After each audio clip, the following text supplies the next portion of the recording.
బ్రహ్మ, లక్ష్మి, సరస్వతి, పార్వతి ఎంతోమంది ఋషులు మునులు కలిసి ఒక్కలే దేవుడయి కాపాడదామని భూప్రపంచాన్ని కాపాడాలని వచ్చినా కానీ కాపాడలేకపోతే ఈ వైకుంఠ దారికి భూప్రపంచం మొత్తం వైకుంఠ దారినే ఎంచుకుంటుంది.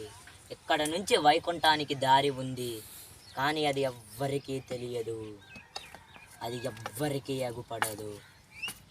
కానీ ఎన్ని సంవత్సరాలైనా కానీ, ఎన్ని ఏళ్ళు అయినా కానీ, ఎన్ని తరాలైనా కానీ, ఎన్ని శతాబ్దాలైనా కానీ ఈ వైకుంఠానికి దారి ఎప్పుడూ తెరిచే ఉంటుంది.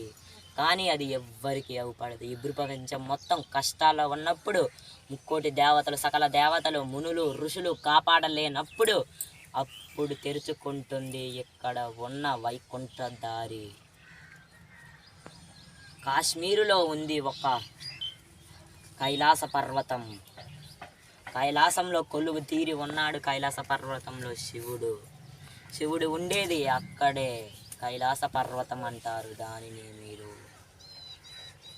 అక్కడ కొలువు తీరి ఉన్నది శివుడు, పార్వతి, నంది, గణపతి గణాలు, శివగణాలు.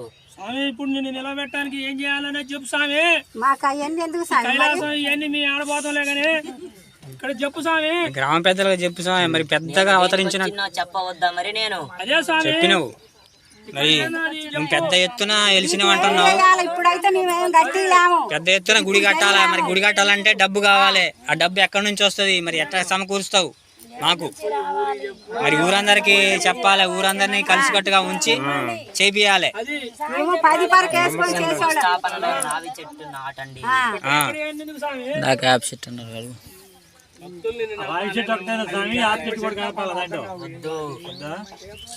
ఒక్క చెట్టు వేసి రోజు దీపరాజన చేయాలి. చెట్టు నా ముఖ ద్వారంలో ఉండాలి. తల్లి నా ముఖ ద్వారంలో ఉండాలి. ఆల్రెడీ ఉంది ఇంకోటి అక్కడ కింద. ఎల్లమ్మ తల్లి శివుడు కుమార్తె.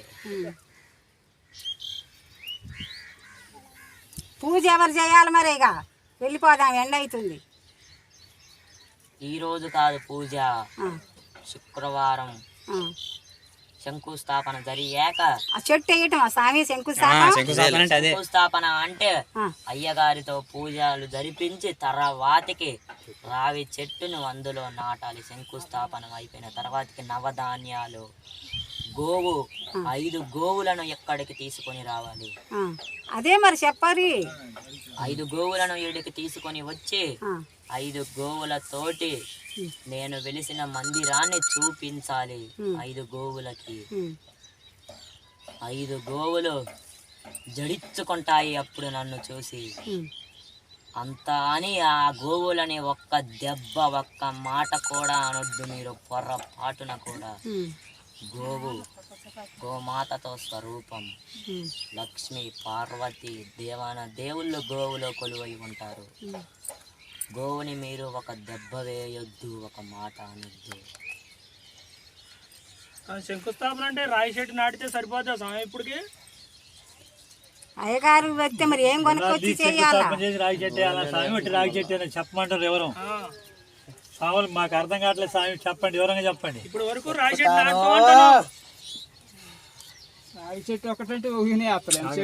చెట్టు ఊకినే తోమిపోయి వేసేది కాదుగా, మరి ఏందో చెప్తే.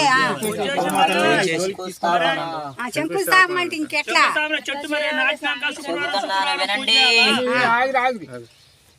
ఒక గొంత తోమి అయ్యగారితో శంకుస్థాపన అని చెప్పండి. గుడి శంకుస్థాపన, గర్భగుడి శంకుస్థాపన, గోమాత శంకుస్థాపన, రావి చెట్టు శంకుస్థాపన అని చెప్పండి. నాగమ్మ శంకుస్థాపన అని చెప్పండి అయ్యగారితోటి. ఆయనే చూసుకుంటారు.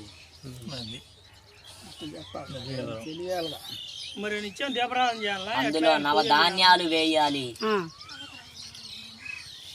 గోమాత పాలను పోయాలి.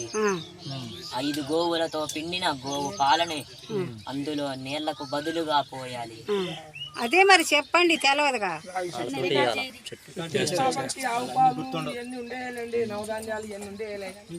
నీళ్ళు పోయొద్దు అంటాడు శంకుస్థాపనలో.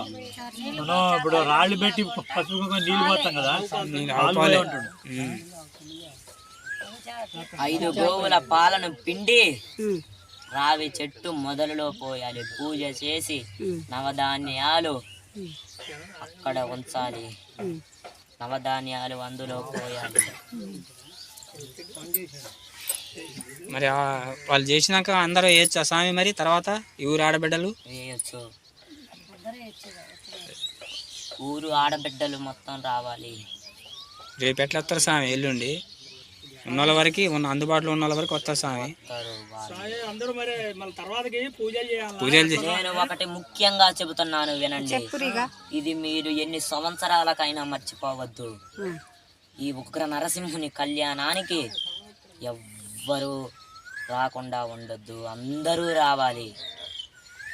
ఎక్కడెక్కడో ఉన్నోళ్ళు రావాలి. అందరూ వస్తారు. కళ్యాణం అన్నప్పుడు ఎవరైనా వస్తారులే, పిలిపిస్తాం స్వామి.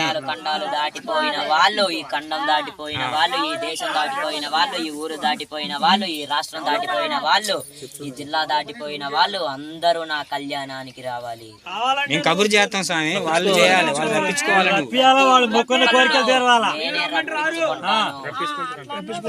రప్పించుకొని వాళ్ళు మొక్కుని కోరికలు తీరితే పిల్లల్ని మాత్రం మీరు 5 రోజులకు ముందే ఎక్కడికి తీసుకొని రావాలి. చిన్న పిల్లలు మాత్రం వాళ్ళు చదువుకునే స్కూలులో పాఠశాలలో ఉంటే మాత్రం వాళ్ళకి నేను వస్తాను.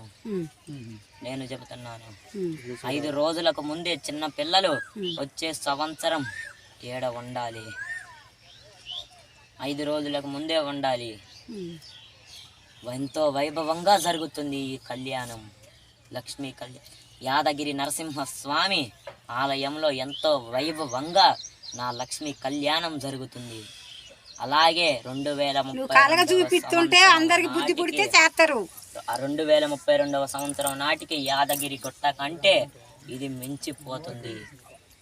అక్కడ లక్ష్మీ కళ్యాణం కంటే ఇక్కడ లక్ష్మీ కళ్యాణం వైభవంగా జరుగుతుంది. ఇక్కడ ఉగ్ర నరసింహుడు, బాల నరసింహుడు, లక్ష్మీ నరసింహుడు ఆ రోజు ఏకమయ్యి ఇక్కడ కొలువు తీరి ఉంటారు.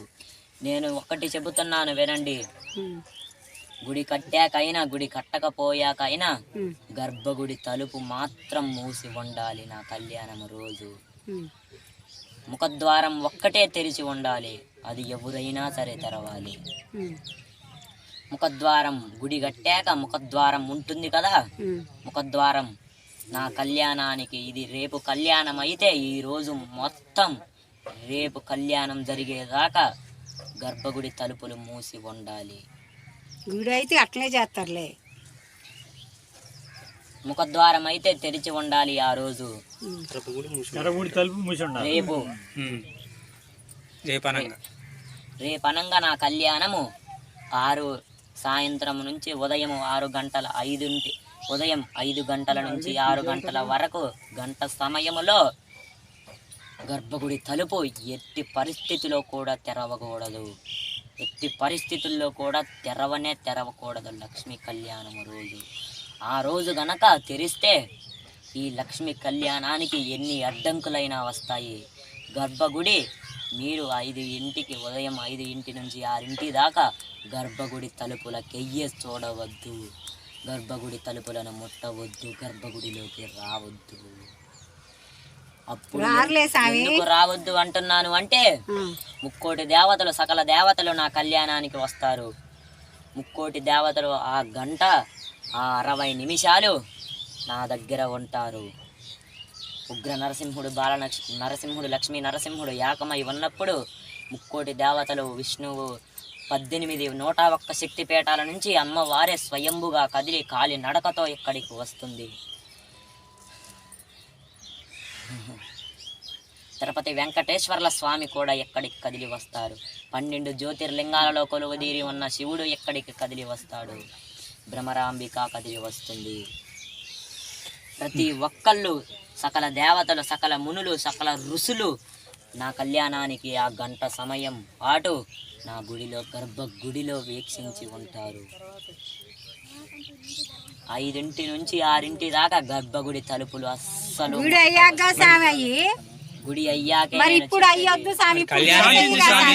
మనం ఇంకా గుడి మొదలు పెట్టలే. అయ్యందుకు స్వామి గుడి కావాలి కదా. ఇవన్నీ ఏర్పాటు నువ్వు బుద్ధి ముందల నువ్వు గుడి కట్టడానికి సహకరించు ముందల. ఏర్పాట్లు చేయలేక ఇంకా. ముందల నీకు నీడ ఏర్పరిచినాక ఇవన్నీ నువ్వు చెప్పినట్టే చేస్తారు కానీ అవన్నీ నువ్వు చెప్పినట్టే జరుగుతాయి స్వామి. నువ్వు చేపించుకోవాలి మరి వాళ్ళ బుద్ధి పుట్టాలా చేపించుకోవాలి. గుడి కావాలా ముందల శాంతి స్వామి శాంతి చేసేవాడు కూడా ఏర్పాటు గర్భగుడి ఎంత ఉండాలని కొలతలు చెప్తారా? ఇప్పుడు చెప్పండి. వెయ్యాలే, రేపు అయిపోయినాక అయ్యాలే గుర్రగుడి